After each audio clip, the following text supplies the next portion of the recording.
3. Disrupsi. Sebuah kalimat menggugah saya. Kalimatnya begini.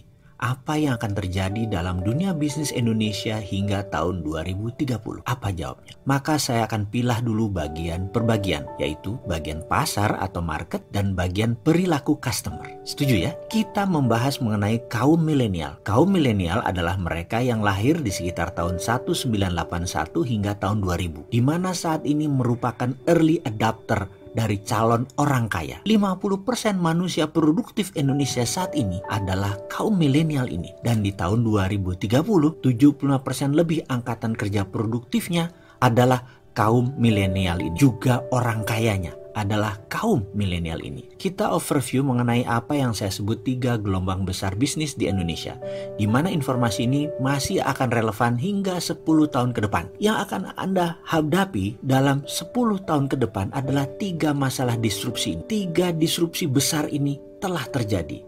Dan saya bilang bahwa kalau Anda bukan entrepreneur, maka Anda melihat disruption itu sebagai sebuah ancaman. Tapi kalau Anda entrepreneur, maka inilah masa di mana kita menyebutnya the whole new world of business. Dunia baru dalam bidang bisnis. Saat ini ada peluang jutaan banyaknya. Walaupun di sisi lain ada jutaan pekerjaan tutup, ribuan bisnis baru tumbuh dan ribuan bisnis lama juga mati. Itu disruption yang baru. Apa yang di disruption saat ini? Misalnya Matahari dan Ramayana dibunuh sama Bukalapak dan Tokopedia. Travel agent dibunuh sama Traveloka. Tapi di balik itu sahabat, ada jutaan peluang yang tumbuh baru juga. Jadi kalau ada yang mati, pasti ada yang lahir baru. Anda mau bagian yang mana? Ikut bagian yang mati atau ikut bagian yang lahir? Ketika ada 50 produk bisnis industri yang dibunuh oleh milenial, maka kalau ada yang mati, sekali lagi pasti ada yang lahir. Kalau Traveloka itu bagian dari yang lahir karena muncul yang namanya online travel agent. Tapi efeknya banyak travel agent offline yang mati karena bisnis model mereka sudah tidak relevan. Ke depan, saya akan ceritakan mengenai 3 disruption yang sekarang mulai banyak orang ketakutan luar biasa.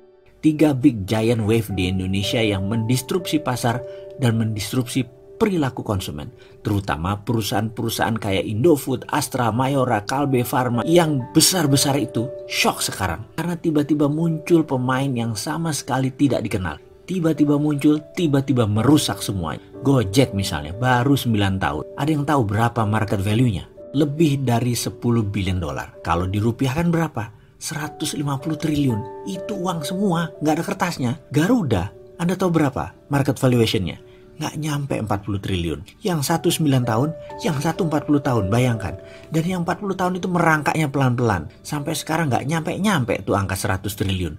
Yang satu lagi eksponensial dalam 9 tahun melejit hingga lebih dari 150 triliun. Jadi perusahaan milenial itu seperti tidak ada asetnya. Sahabat, jangan bangga Anda kerja seperti di Astra, di Indofood karena pegawainya ribuan, karena gedungnya di Tamrin atau Sudirman. Sekarang anak-anak milenial gak bangga kerja di perusahaan begituan karena mereka bangganya kerja di perusahaan yang digital. Misalnya Gojek itu menjadi inceran banyak orang. Padahal Gojek asetnya apa? Gojek gak punya aset. Motor nggak punya, mobil nggak punya, Gojek nggak bayar BPJS, nggak bayar gaji supir ojek. Intinya aset Gojek kecil. Karena itu bisnis mereka bisa besar karena asetnya kecil. Ini aneh dengan bisnis yang zaman dulu. Asetnya besar-besar gitu ya, dan hutangnya besar. Ini tidak. Sekali lagi, di sisi lain, Netflix itu pegawainya cuma 6.000 orang. Valuationnya lebih dari 160 triliun. Kantor aja nggak punya. Jadi omsetnya luar biasa, walaupun asetnya kecil. Karena itulah kunci bisnis digital, asetnya kecil. Lalu,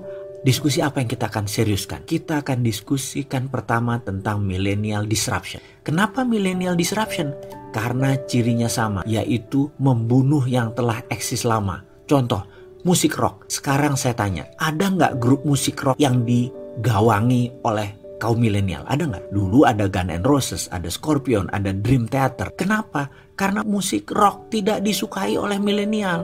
Milenial sukanya musik apa? Musik hip hop. Ada 50 produk bisnis industri yang dibunuh milenial. Dan itu bukan kata-kata saya, tapi itu kata-kata riset. Semua ada risetnya.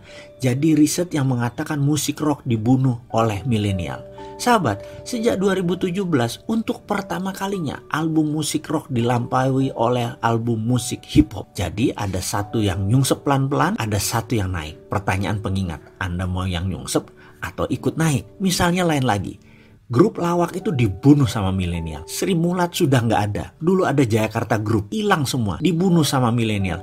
Karena milenial nggak suka dengan grup lawak. Sukanya apa? Sukanya stand up comedy. Dan saya itu kalau nonton Sri Mulat tuh ngakaknya luar biasa. Tapi kalau milenial nonton Sri Mulat, itu lucunya di mana Sri Mulat itu? Gak ngerti dia itu. Sebaiknya kalau saya lihat stand up comedian, itu lucunya di mana? Tapi milenial itu bilangnya lucunya minta ampun. Jadi dua generasi ini berubah luar biasa. Dan cita rasa humor juga bergeser. Kecintaan terhadap musik juga bergeser. Lalu apalagi yang bergeser dan bagaimana menyikapinya?